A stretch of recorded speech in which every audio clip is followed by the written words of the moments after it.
Hey, what's up, movie fans? I just got out of seeing Star Wars Episode 8, The Last Jedi, the latest film in the Star Wars mega franchise. When you think of franchise, I mean, is there anything bigger than Star Wars?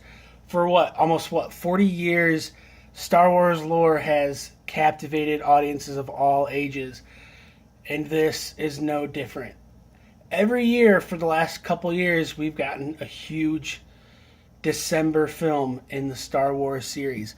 Whether it's been kind of a standalone, a prequel, or a continuation like in Episode 8, The Last Jedi, we are getting spoiled rotten with some incredible films. Rian Johnson takes over the directorial seat. He's done movies like Looper and Brick, really cool movies that are a bit different, and he has outdone himself here. It seems like the thing to do is to take like an auteur director, an independent guy who is doing some really killer movies on a much lower scale, and give them the reins, and that's what they've done. J.J. Abrams, Matt Reeves, these guys, and now Rian Johnson are proving that they know what they're doing, and this movie is incredible. I'm not going to pretend that I am this massive, super Star Wars fan that can recite everything. Fortunately, that's not me. My memory is not the greatest. But I am a movie fan, and I am a fan of Star Wars through and through. I've seen all the movies. I enjoy them. I have way too many Star Wars shirts. There's never enough Star Wars shirts in your collection. This film is a continuation. It features some of the best, most prominent female leads in action movies going, maybe of all time. Rey, played by Daisy Ridley, is a tour de force.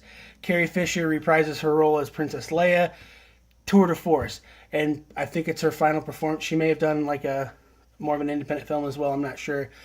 But there's also another character who I'm not going to give too much away, but she shares the screen, a good amount of screen time with Finn, who is incredible again. There was so much backlash from racist and misogynist in the previous film, Episode 7, and it's so silly and ridiculous when these actors are just killing it. They're wonderful actors that are just giving it.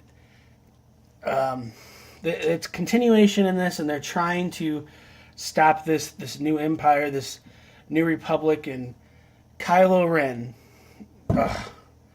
You may see him on the shirt. He is just. I don't want to spoil the movie by any means, but if you've seen the previous episode, you know that he is in a world of conflict, and let's just say it's addressed in this film for sure. Dealing with the good and the bad, it's so pulling, and it's so telling. Adam Driver, I'm from South Bend, Indiana. He spent a lot of his life in Mishawaka, Indiana. His family actually still lives here.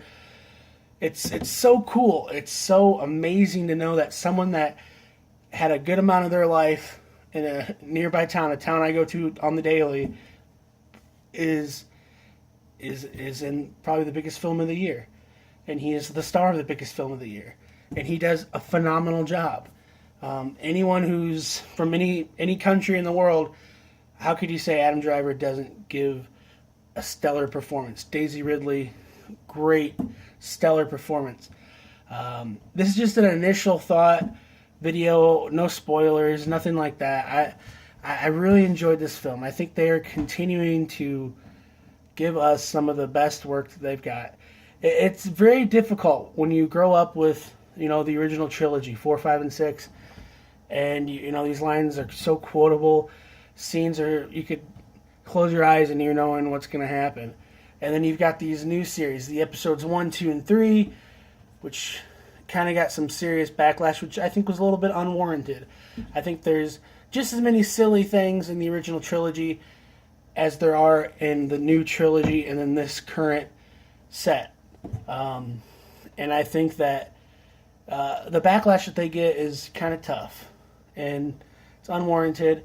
And this film is this new trilogy, or however I think it's going to be a trilogy, is just parallel with 4, 5, and 6 for sure. It exceeds episodes 1, 2, and 3, and I'm a fan of those. And I think that this is some really phenomenal filmmaking. It's even better than Force Awakens, I think. And Force Awakens was killer. If you want to check out my review of Force Awakens, I actually did 2 reviews of that. Usually what I do is I give an initial thought video like right away after I see it. My mind's all Twitter pated, Facebook pated, Zanga pated, and I just kind of give my initial thoughts, kind of convoluted, whatever.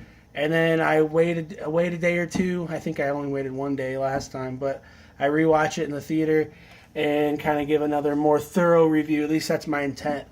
But mainly in my videos, I just like discussing it, kind of put questions out there. I love when you guys comment and let me know what you guys think of it.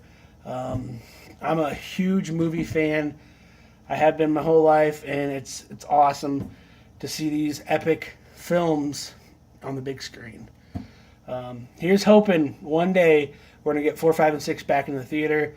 It's been 21 years since the re-release in 96, and I missed out on seeing them. So here's hoping that they wise up and give us maybe a summer release of each of those original trilogy films again, because I would pay money to see them in the theater. What's your favorite Star Wars film? What's your favorite character? Leave a comment. Let me know what you think. And I hope to talk with you soon. And let's watch some movies.